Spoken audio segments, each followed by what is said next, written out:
नमस्कार।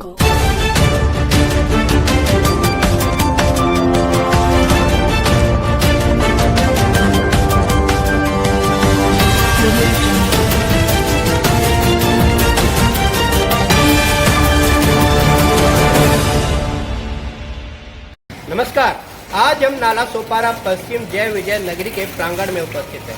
हमारे साथ बड़ी तादाद में यहाँ के रहवासी जो विभिन्न समस्याओं के मद्देनजर आक्रोशित हैं और परेशान हैं, वे सारे आज इस प्रांगण में एकत्रित हैं। और खास तौर से हमारे साथ महाराष्ट्र नवनिर्माण सेना के स्थानीय पदाधिकारी भी मौजूद हैं, संजय मेहरा। संजय मेहरा लगातार आम लोगों की समस्या के मद्देनजर प्रशासन से जूझते नजर आए हैं। वहीं आज हम इस विषय पर चर्चा करेंगे कि यह रहवासी कौन है, आखिर वे किस लिए मजबूर हैं कि वे यहाँ पर आकर के अपना दुख दर्द मीडिया के समक्ष प्रस्तुत करने जा रहे हैं। सबसे पहले हम पूछते हैं यह कौन है और किस प्रकार की समस्याओं के मद्देनजर यह आक्रोशित हैं और परेशान हैं। सबसे पहले हम बात करने जा रहे हैं मनीष पांडे। मनीष जी, क्या समस्या है आपको? समस्या ऐसी है कि हम सभी ने अपनी मेहनत की गाड़ी कमाई देकर यहाँ फ्लैट लिया और फ्लैट लेने के बावजूद जो बिल्डर द्वारा मूलभूत सुविधाओं का हमें वादा किया गया था वो तो दिया ही नहीं गया, लेकिन इतना घटिया कंस्ट्रक्शन, इतना घटिया बांधकाम किया गया है कि जिससे हम लोग सभी लोग परेशान हैं। चाहे वो टॉप फ्लोर का फ्लैट ओनर हो, चाहे वो ग्राउंड फ्लोर का फ्लैट ओनर हो, ऊपर से लेके नीचे तक छज्जा गिर रहा है, पिलर में क्रैक है, टेरेस टपक रहा है। चपक रहा अगर बोलेंगे तो वो कम हो जाएगा, झरने की तरह बहता है पानी टेरेस से बरसात में। तो सोचिए यहाँ के लोगों का जीना बहुत दुभर हो गया है और हम लोग बिल्डर से लगातार लड़ाई करते आ रहे हैं, लेकिन उसका कोई सॉल्यूशन निकलता नजर नहीं आ रहा है। तो मैं आपसे निवेदन करूंगा कि जितने लोग हैं उन सभी से आप उनकी समस्याएं पूछें, तो लोग आपको पर्सनली अपनी समस्याओं के बारे में बताएं। आप देख सकते हो कि बड़ी शानदार इमारत है और इस इमारत में जाहिर सी बात है कि फ्लैट सस्ते नहीं है। जिंदगी भर की मेहनत से लाखों रुपए जुटा करके इन्होंने अपने सपनों का आशियाना यहाँ पे खरीदा, लेकिन वह भी जर्जर अवस्था में पहुँच चुका है। सवाल ये उठता है कि क्या सचमुच बिल्डर ने ईमानदारी से इस इमारत को बनाया है या बेहद घटिया निर्माण सामग्री का प्रयोग इस इमारत में किया है। हम बात करते हैं उस फ्लोर पर रहने वाली महिला से जो परेशान है कि उनके घर पे लीकेज बराबर हो रहा है। मैडम, क्या नाम है आपका? मेरा नाम दीपाली परमार है। मेरा फ्लैट D902 में है। मेरे घर में 2 साल से लीकेज हो रहा है। पूरा छत टपकता है, हॉल में, बेडरूम में, किचन में और दूसरे वाले बेडरूम में। प्लस मेरा जो बेडरूम है उसके आगे कोई फ्लैट नहीं है, तो उधर 8 फीट का क्रैक हो गया है। बिल्डर का एक आदमी आया था, वेरिफिकेशन करके गया, नो रिप्लाई। प्लस मेरे सीलिंग में इतना सारा पानी भर जाता है कि दीवार में करंट आता है, क्योंकि वायरिंग सब ऊपर है, तो उसकी वजह से घर में भी रहने को डर लग रहा है। अभी हम लोग ये साल कहाँ जाने का हमको मालूम नहीं है। उन्होंने कहा कि करंट भी आ रहा है, मतलब किसी की जान भी जा सकती है। अगर सचमुच इस तरह का कोई हादसा होता है तो फिर जिम्मेदार कौन? क्या कहना चाहोगे मैडम? मैं इसी विंग में 901 में रहती हूँ। तो जैसा बारिश आती है ना, तो हमें डर लगता है कि क्या हम लोग सुरक्षित है कि नहीं। घर पे इतना पानी गिरता है ना, खाना नहीं बना सकते हम लोग। 3 दिन, 4 दिन, 5 दिन भी ऐसा हो जाता है। तो अभी ऐसा लग रहा है कि बारिश आए तो हम लोग क्या करें, अभी खाना कैसे बनाए, बच्चों को कैसे हम लोग खाना खिलाए। एक दिन हम लोग बाहर खाना खा सकते हैं, पर 2 दिन 3 दिन तो नहीं होगा ना। अभी आपने देखा कि जो बिल्डिंग है जर्जर हो चुकी है और लोग डर के साए में रहने को मजबूर है। फिर हम आपसे पूछते हैं कि यहाँ पर जो सुविधाएं बिल्डर ने देने के लिए वादा किया था ये रूम बेचते समय, क्या वो सारी सुविधाएं यहाँ पे आम लोगों को उपलब्ध हो पाई? नहीं सर, वो सुविधाएं कोई उपलब्ध नहीं किया उसने बोला मैं लिफ्ट जो है प्रॉपर लगा के दूंगा। लिफ्ट आधे घंटे बंद हो जाती है, पब्लिक लिफ्ट में फंस जाती है, फिर लिफ्ट कैसा भी खुलता है। तो लिफ्ट इतना घटिया दिया है कि लोग परेशान हैं लिफ्ट से। और बहुत सारी सुविधाएं उन्होंने वादा किया था, लेकिन कोई सुविधाएं नहीं देने की वजह हम लोग फरवरी से इसका फॉलोअप कर उनके पास जाते हैं, हर संडे को जाते हैं उनके साइट पे। वो दोनों नरेश जैन, दिनेश जैन, उनके पिताजी सुंदरलाल जैन, ये तीनों बोलते हैं मैं बनाऊंगा, मैं कर रहा हूँ, करूंगा, लेकिन अभी तक किसी ने किया नहीं। अभी 10 दिन रह गया बारिश, अभी सभी को डर बना हुआ है कि बिल्डिंग का छत गिर सकता है, किसी के ऊपर कुछ भी हादसा हो सकता है। इसके लिए कौन जिम्मेदार है? हम लोग बहुत डरे हुए हैं।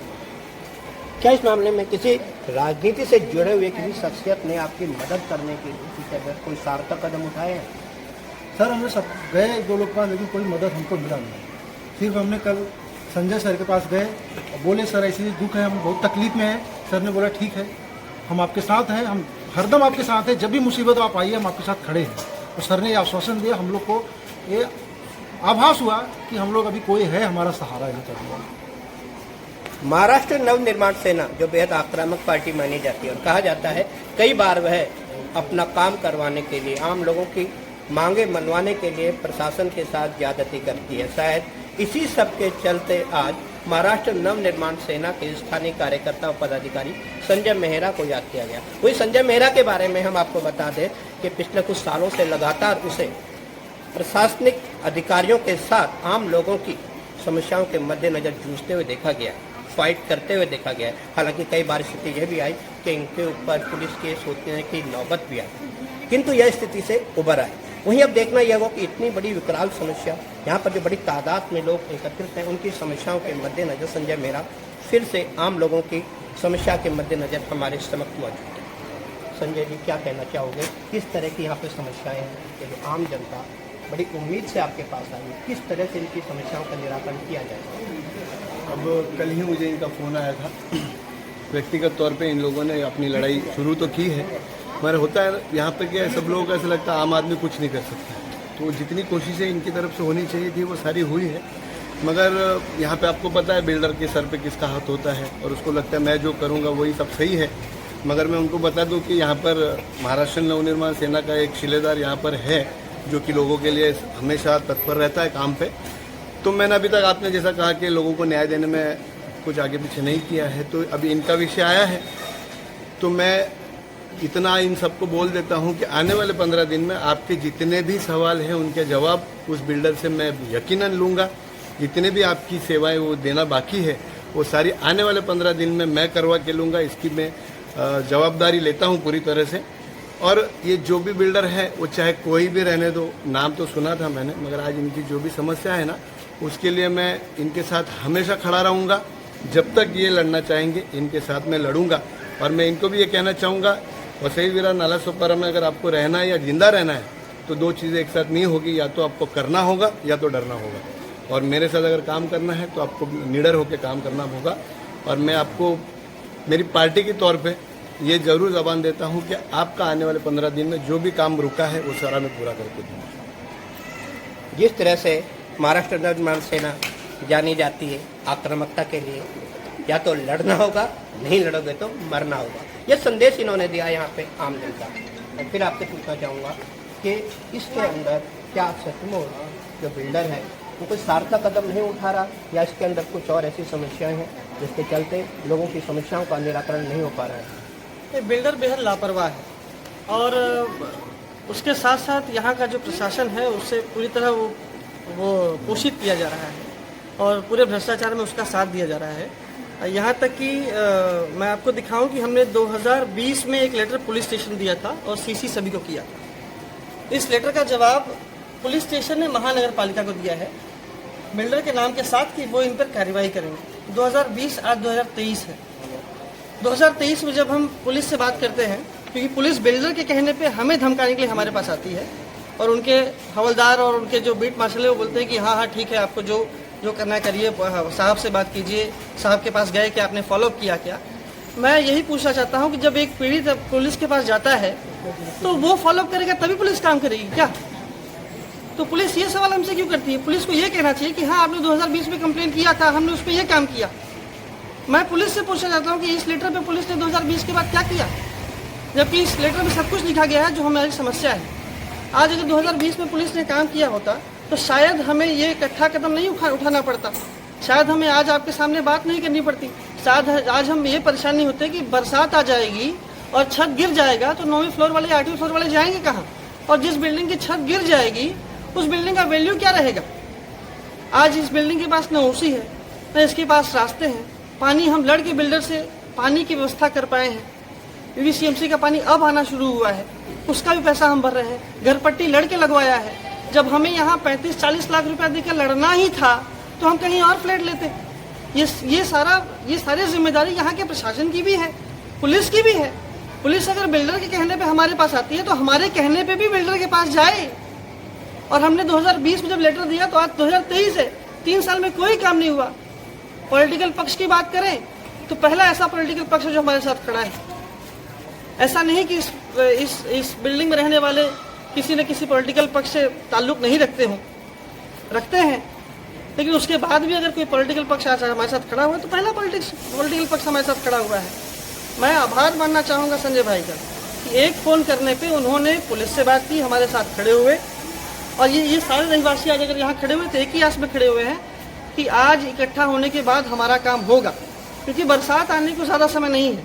एक बार बरसात आ गई तो उसके बाद सारा खेल ख़त्म, क्योंकि ये ऐसे लोग हैं, मेरे पास वीडियो है, फ़ोटो है, मैं आपको भी दूंगा, आप देखिएगा कि जब बरसात के पानी टपकता है, झरने की तरह बहता है, तो लोग अपने बेडरूम में, अपने खाट पे, अपने किचन में टोप और तसला लगाकर पानी को इकट्ठा करते हैं। तो सोचिए वो पानी किस तेज़ी से आ रहा होगा। 7 साल में बिल्डिंग का अगर कोई छत टपक रहा है तो आप उसके कंस्ट्रक्शन का हालत समझ सकते हैं। अगर छत गिर जा रही है, उसका सलिया दिख रहा है, सड़ा हुआ सलिया दिख रहा है, तो उसका आप हालत समझ सकते हैं। तो हम लोग कैसी नारकीय ज़िंदगी जी रहे हैं ये हमें ही मालूम है। मैं आपके माध्यम से, मैं प्रशासन से, शासन से, मैं संजय भाई का साथ लेकर आप सबसे निवेदन, आप जहाँ भी ये वीडियो जाए, जो भी अधिकारी, पदाधिकारी और प्रशासन के लोग देखें, यहाँ तक कि बिल्डर भी देखें, तो मैं हाथ जोड़ के निवेदन करूँगा कि इतनी गाढ़ी कमाई लेकर हम लोग आज तक लोन भर रहे हैं, अपनी कमाई का आधा लोन में पैसा जा रहा है, तो कृपा कीजिए हमारे ऊपर, नहीं तो हम लोग नारकीय जीवन जी रहे हैं। इस जीवन को कब खत्म कर देंगे परेशान होकर पता नहीं। एक्सटर्नल प्रॉब्लम हमारा ये है कि हर एक फ्लैट से उसने बोला कि ये एरिया अनडेवलप्ड है, इसको हमें डेवलप करना पड़ेगा, इसलिए एक्स्ट्रा कास्ट उसने 65-70 हज़ार रुपये लिया पर फ्लैट। और आउटर क्या डेवलप किया, न रोड बना के दिया। अभी एक छोटा सा बिल्डर है सामने, साई हेरिटेज, आप देखें कितना बढ़िया रोड बना के दिया है। ये इतना बड़ा बिल्डिंग, दो बिल्डिंग बांधा है, न आउटर रोड बना के दिया, हाँ, न कुछ पानी का निकासी के दिया। गटर अभी से जाम होता है, इतना का सीवर लाइन कुछ कागज बना के दिया, तो वो भी बराबर नहीं किया। और हर छोटी छोटी बिल्डिंग में एक एक्सटर्नल, एक एक्स्ट्रा गेट होता है, एग्जिट गेट, वो यहाँ पर था पहले। हम लोग जब देखने आते थे, यहाँ एक एग्जिट गेट था इस जगह पे, बाद में उसे बंद करके वहाँ एक गाला निकाल दिया, दिखा के कुछ बेचा और कर दिया कुछ इस टाइप। यानी कि हम कह सकते हैं कि जो उन्होंने मूल नक्शा था उसके साथ छेड़छाड़ की गई, और जब मूल नक्शे के साथ छेड़छाड़ की जाती है तो वह इमारत वैध नहीं अवैध कही जाती है। अभी क्या कहना चाहते हैं? अभी ना राज भाई, मैं ये कहना चाहती थी कि हमारी बिल्डिंग में एक बार यहाँ पे ए विंग में आग लग गई। आग इतनी जोर से लगी कि 3रे माले तक पहुँच गई और लिफ्ट पूरी फट के बाहर आ गई, और सब पब्लिक ऊपर चढ़ गई टेरेस पे, क्योंकि इमरजेंसी एक्सिट तो था नहीं, सब लोग डर गए। यहाँ से आग तो फैलने लगी सब विंग में। तो यहाँ पे इमरजेंसी एग्जिट नहीं है, यहाँ पे पार्किंग के लिए जगह नहीं। अगर किसी को हार्ट अटैक भी आता है ना, तो वो बाहर नहीं निकल सकता वो बंदा, उतना भी जगह नहीं है हमारी बिल्डिंग में। अव्यवस्था तो अव्यवस्था, लोगों की जिंदगी से खिलवाड़ किया जा रहा है, क्या कहना चाहते हैं? अभी ऐसा है कि जो उसने दिखाया वो उसने उसका उल्टा बनाया और कुछ अलग ही बेचा है। फायर के मामले में जब ये हुआ कि जब आग लगी तो फायर फाइटर की गाड़ी अंदर आने की जगह नहीं थी। उसने हमसे वादा किया था कि गार्डन बना के देगा। गार्डन नदारद है, गार्डन के नाम पे एक क्यारी बनाई और 4 पौधे लगाए थे जो आज नदारद में, उसका कोई लेना देना नहीं है इस बिल्डिंग से।